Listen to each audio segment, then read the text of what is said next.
welcome to this episode of Behind the Wrestler presented by Hughes Academy. My guest this evening is none other than Lance Havoc.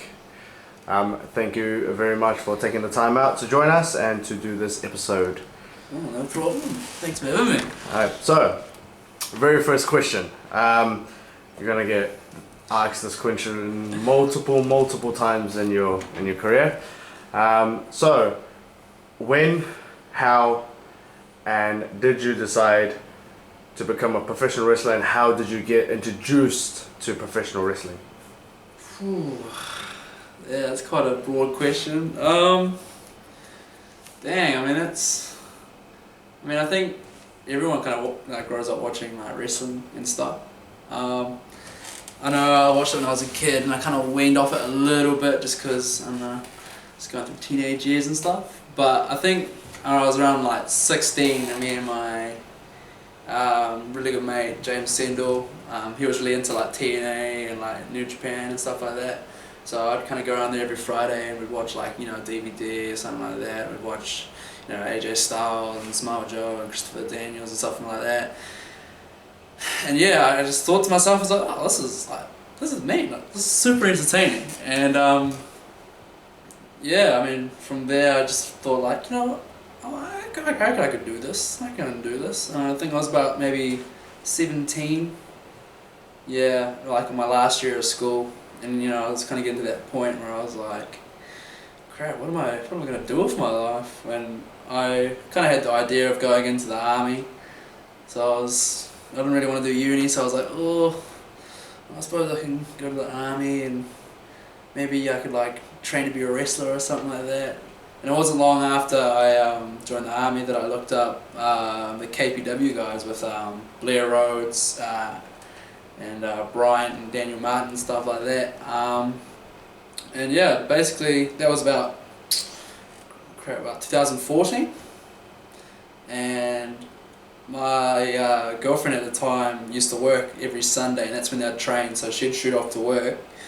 And yeah, I'd just learn to wrestle on a Sunday pretty much and get the crap kicked out of me, and then rinse and repeat. And that was pretty much me for 3 years, just taking bumps and getting thrown around by Bryant, so that was pretty sweet. You mentioned you've been training for 4 years now, because it's 2018. So you started in 2014.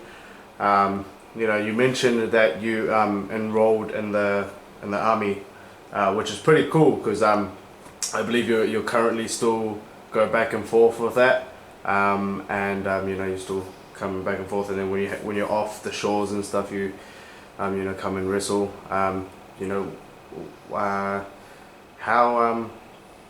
How did you find the transition and the time from doing the army stuff and then coming back into the real world and trying to adjust again? It's a good question. It's about a good question. It's for me, it's therapeutic, because I think it's almost cliche with I feel like every wrestler says this, but everyone says their character is almost they're a part of themselves or whatever like that. So I think it's quite therapeutic for me, and I think it's therapeutic for a lot of people, just because they work hard and they like to play hard kind of thing. So when they finish work and it's the weekend, they got a show on or something, they can really just they can get that zone and they can relax and they can just be themselves out in the ring, and they can just do whatever they want, and they don't care what anyone else thinks, because they can just be free, be them, and yeah. So I don't think it was it's a hard transition. Army can be pretty full on and stuff like that sometimes, but that's to be expected. But wrestling's the medicine that makes everything better. As you mentioned, army guys and any of the Marine guys out there, lot of respect to those guys. They fight for everyone's freedom, not just and their training environment is so intense that they put their bodies through so much. How did you find the two different training aspects as you walked in your first professional wrestling training session? Yeah, I mean, the army like PT scheme it's crazy. You know, that physical training is such a core part of being a soldier. Um, but yeah, I mean, it just they just go so well together. Really, I mean, it really does help to have that base fitness from the army and stuff like that. And yeah, but it's still you still have that kind of uphill battle to get kind of wrestling fit because the only way to be like wrestling fit is to wrestle. So you got to do a lot of that. But I think it really did help me. I mean, I had a shot at the New Japan tryouts last year, and that was an awesome experience. Got to meet heaps of cool people there. And yeah, I think that really army stuff kind of really helped me prepare for that because it was just pretty much just like basic training again, just getting thrash and pushing your body to the limit, and never saying I'm gonna quit and stuff like that, and not giving up. So yeah, it was cool. You mentioned you had a New Japan tryout, which is anyone who gets selected for that stuff is a very very brutal style training. It's that never say die attitude, and it's that samurai pride that they have. You die on the battlefield, sort of thing. I've also had the privilege not to do the tryout, but I had the privilege of doing the seminar the night before. But most respect to those guys who had the chance Definitely. to have the tryout. What did you take away from that experience, and what was the learning experience there? How'd you find training with the Japanese guys, because they're those guys are hardcore, man. It was so painful. Like, I remember there was heaps of guys like J.K. Moody was there, Kane Khan, Michael Richards. They were all there, and I just remember in the middle of like a set of like 200 push-ups, I think, just looking around. We're all trying to like count out, like do push-ups, and we're all just like hating life, like just absolutely in the thick of it. But I had like so much fun just because it was just that daunting, and you just had to like push yourself as much as possible. So that style of training, I think it's good because it helps you focus, and you get a lot out of it. And just that brutal kind of Japanese style of training is awesome. Like just doing crazy stuff like trying to stand on your head for like 5 minutes, like in a reverse bridge. I mean, that's awesome. I mean, I do it like every day. Like when I finish in the gym, I always just like pop the reverse bridge just because it like feels cool, I guess. But yeah, I mean, it was just an awesome experience in general, and yeah, I mean, I think everyone can kind of benefit from that, kind of just really just brutalizing your body, just punishing it. But yeah, it's awesome. You've been on a few shows lately. You've wrestled for WPW and wrestled for Maniacs. There's one specific match that I would like to talk about as when you took on, and this was in Maniacs. Wrestling, 17-year veteran in this business. The current Jackson Shield champion, the standard hero, Graham Hughes. When you found out about wrestling Graham Hughes, what was going through your mind? What was the preparation? How'd you feel about leading up to the day and to the event and to the match? Whew. I remember when I was training with the KPW guys, I always remember Daniel Martin's always talking about Graham Hughes. And Graham is like such an awesome kind of like person in the New Zealand wrestling business. Like, he's just so knowledgeable, and I was just freaking out when I was wrestling Graham. Daniel did his best to calm me down, but I was freaking out, and I just really wanted to perform for him and stuff like that. And so yeah, I mean, I was really nervous just because I didn't want to like seem like a scrub to Graham. And then I remember leading up to the show when we were trying to get our spots down and stuff, and I said to Graham, so do you want to like jump in the ring and like go through it, and he's like, no, I'm too old for that, and I'm like, oh, what? Because I was just like maybe my third match, and I'm just like, oh gosh. So he's like, no, we'll be alright. But yeah, I think that match was crazy because it was kind of that first kind of on the fly kind of match where I was trying to work out. I'm still kind of getting a feel for that match feel and stuff like that. So when I was in there working with Graham, and I was freaking out, and he told the story at training when I think we messed up a spot or something, and he ended up over nothing. I was supposed to give him a basement drop kick or something. So he gave me a quick welcome to the business, and he covered up the mistake, and he just pushes me in the corner, and I remember he whispers in my ear, he says, "Grit your teeth, mate," and he just gives me the biggest chop across the chest, and like I think there's a photo, and there's Scarlett in there as well, and her face is just like screwed up in pain as I'm just taking the world's deadliest chop. But so yeah, I mean I learned a lot from that. One was just kind of relax and just kind of have fun with it. Two was to, if you muck up, prepare to pay for it. So, but nah, it was awesome. Graham's awesome to wrestle, and he's so knowledgeable. So yeah, I'm really grateful for it. If you had the opportunity to wrestle Graham Hughes again, would you take it up? Oh, in a heartbeat. I think you can always learn something from your opponents, and Graham, as you said, is such a veteran. I mean, you'd be stupid not to wrestle him, pretty much. And I'd love to show him how far I've kind of progressed and stuff like that. So, I mean, if the opportunity was there, I'd always take it. Nice. Let's. You mentioned as one of your trainers. You met with the KPW and the NZWPW boys down in Wellington when you first started training.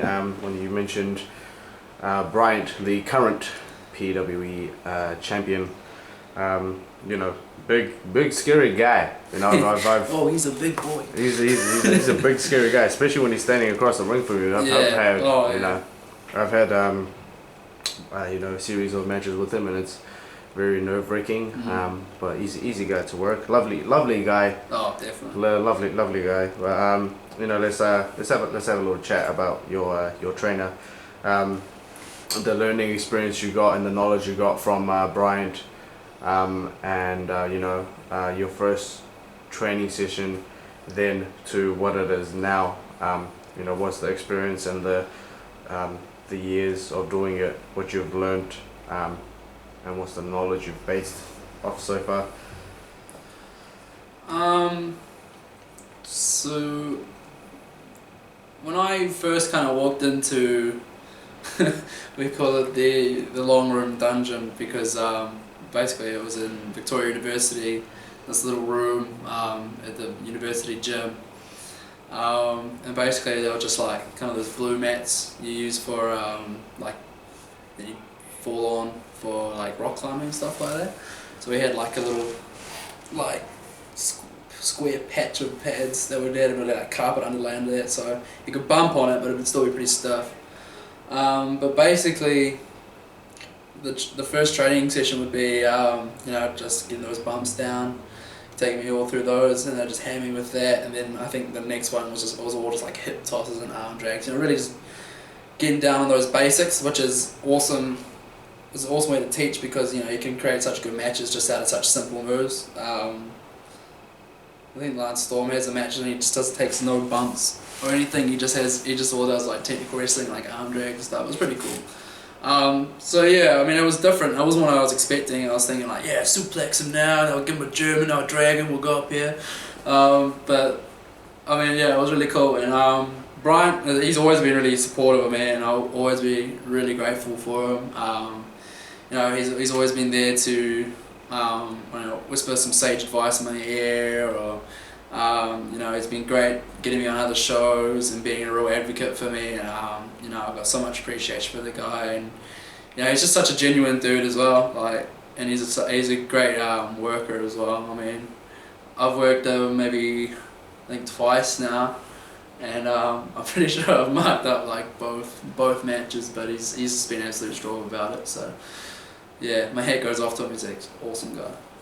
You know, you mentioned you've you know, had the chance and the privilege to work with Bryant in the ring. What was going through your mind?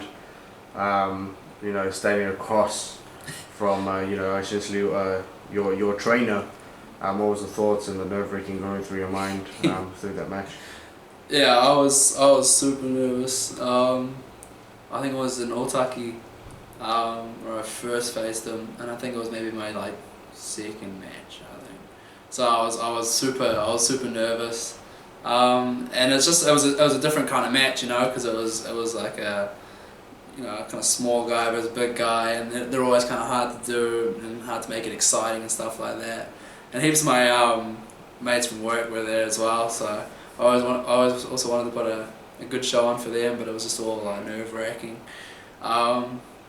But yeah, I mean, I just really wanted to do a good job, and I really wanted to make him proud. So, you know, I really wanted to put up the good fight and just really perform for him and everyone. And you know, it didn't go too badly. I mean, there was a couple of hiccups, but you know, he walked me through it so well, and yeah, I mean, he's a great guy, and he deserves to be champion, really.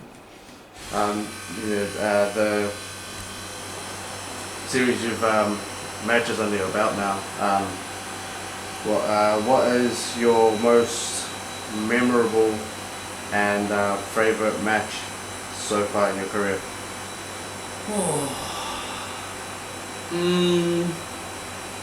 I'd have to say it was last year with Rough Guts Roddy Gunner, Doug Blue. It was one of those matches where it's like, oh my gosh, I'm wrestling Rough Guts, like holy crap. And it was just another case of, you know, I just really wanted to impress him, I wanted to show him like what was up. And just because you know, he's got the reputation, he's a huge advocate for the Spuds Before Buds movement, but you know, I think it was really cool because you know, we just had fun with it, and we just went in there and we just entertained, and we just tried to, you know, just put on the best show we absolutely could, and it was awesome. I had heaps of fun. You know, kicked the crap out of each other. Pretty sure I chopped him too hard, so he chopped me way too hard back. You know, back and forth like that, and it was just a fun match. It'll always be memorable. And I think it was kind of that match was a bit of a turning point for me. When I actually realised, like, hey, you know, I'm actually getting not too bad at this kind of thing, and it was just kind of like, you know, everything was kind of coming together for my, I suppose, wrestling career. So that was awesome, yeah. You know, you mentioned Rough Guts, Roddy Gunn. You know, amazing, phenomenal wrestler. I've also had the privilege of wrestling him. He's a, you know, former multi-time champion for different places.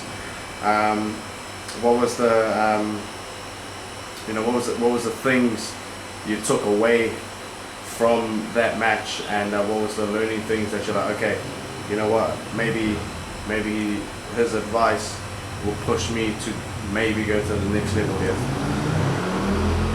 I think he just structures things so well, and he's such a student of the game, and he just knows what he wants. And I think I was pretty open-minded just because I was new, and I was like, oh, do whatever you say, Guts. But I think the one thing I took away the most was just really working hard for the other person and trying to put them over in the way you sell and kind of, you know, register your opponent's moves and stuff like that. He introduced me to the top rope flare bump. It was awesome though. I mean, I think it's an awesome spot, and yeah, I think I've used it a couple more times from that, and yeah, I think he's just got that mind for it, where it all just kind of makes sense and it's logical. A lot of people, I think, wrestle and they're just like, yeah, I'll do it because I just want to do it. Yeah, but, yeah. You know, he does it in a way that's like, oh, well, that just makes sense. Yeah. So, no, it's cool. You know, do you have any dream opponents or dream matches that you'll like to wrestle in the near future in New Zealand? knew you were going to ask this question. Straight off the bat, I'd say the Falcon Kid. Falcon Kid, he's killing it out there, and we trained in KPW together for a little bit, and I followed his career quite closely. I was there for his debut match for WPW. That was great. Yeah, I'd love to wrestle him. He's a great worker. He's a phenomenal performer, entertaining to boot, and I think we could absolutely tear the house down with whatever we got cooking up in our minds. So yeah, I mean, if I ever find himself in a ring with me, yeah, I think that'd be awesome. I think that would be awesome too. The guy can do some amazing high flying stuff. Do you have any any goals to wrestle outside of New Zealand, like overseas in the UK scene, in the Europe scene, the Japan scene? Yeah, well, I'd love to do the likes of Taylor Adams and just go around to Japan and just train in a dojo somewhere and just kind of absorb some information. I'd love to get on the UK style. I love that that UK style of technical wrestling. The likes of William Regal and stuff like that. I mean, I'm quite an ambitious person, so I feel like if I put my mind to it, I'll do it.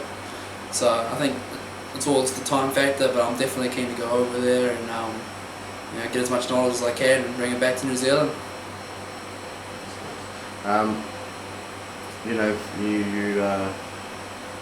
You mentioned start of William Regal, and guys like the UK wrestlers, phenomenal wrestlers.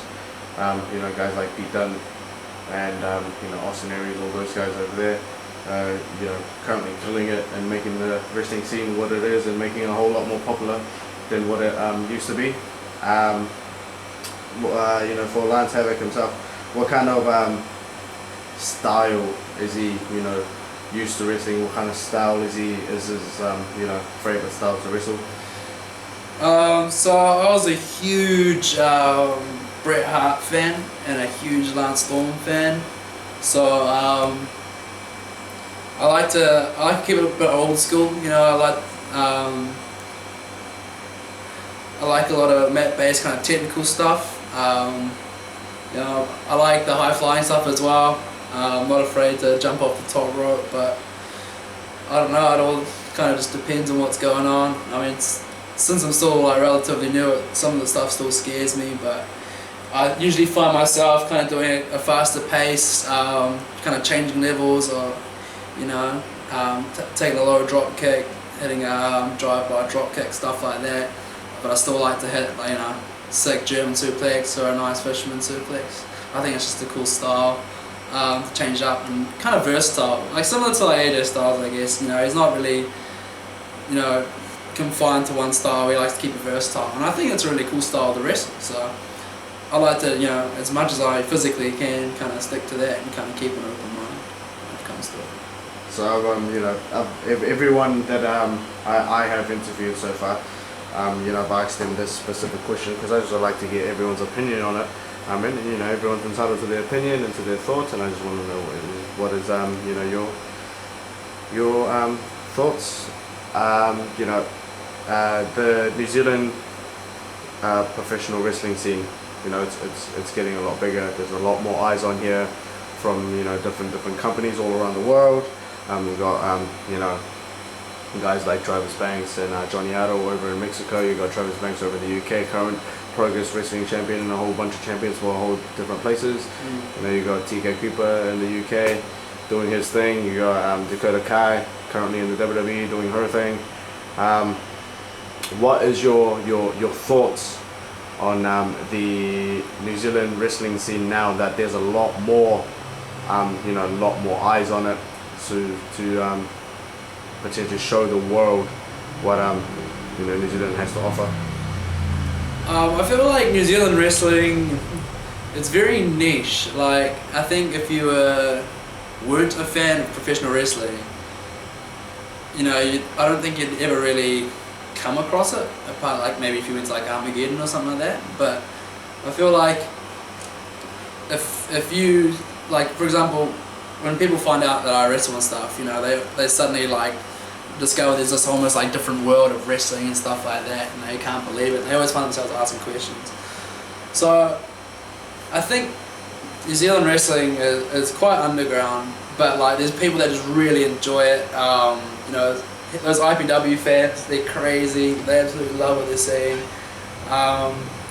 But I think just like New Zealanders in a whole, sometimes they just find a real hard time kind of getting into like, I don't know, being an audience. If you know what I mean.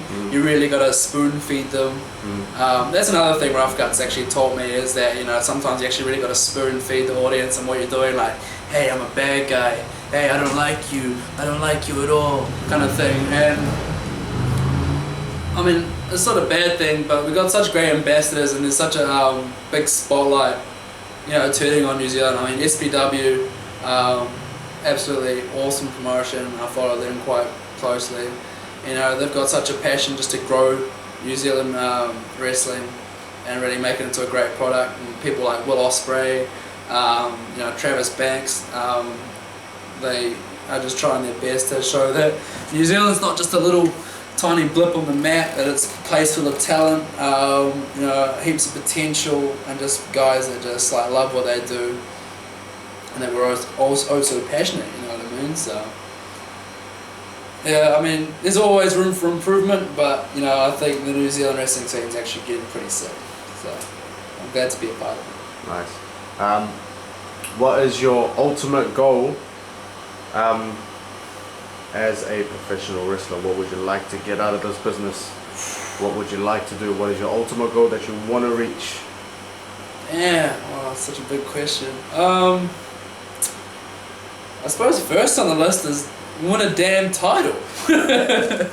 But you know, there's so much that goes into being a champion, and it's more than just a belt or, you know, a shield or a cup or something like that. But it's, you know, it's a reflection of yourself and your work rate and stuff like that. So I think it's a good thing to aim for and kind of just, you know, work towards. So that'll be cool.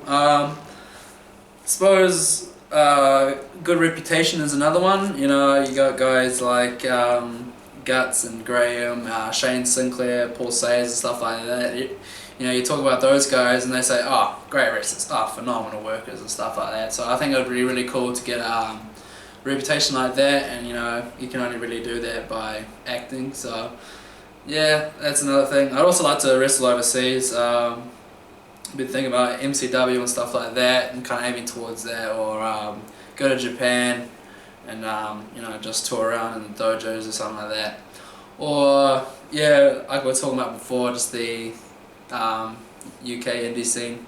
They got a lot of cool things going on there. So you know, there's a lot of opportunities, but you know, you can only really get there if you take the opportunity. So it's a scary thought, but man, you know, I guess if you want it bad enough, you'll get there. So yeah, trying to build the courage, I suppose.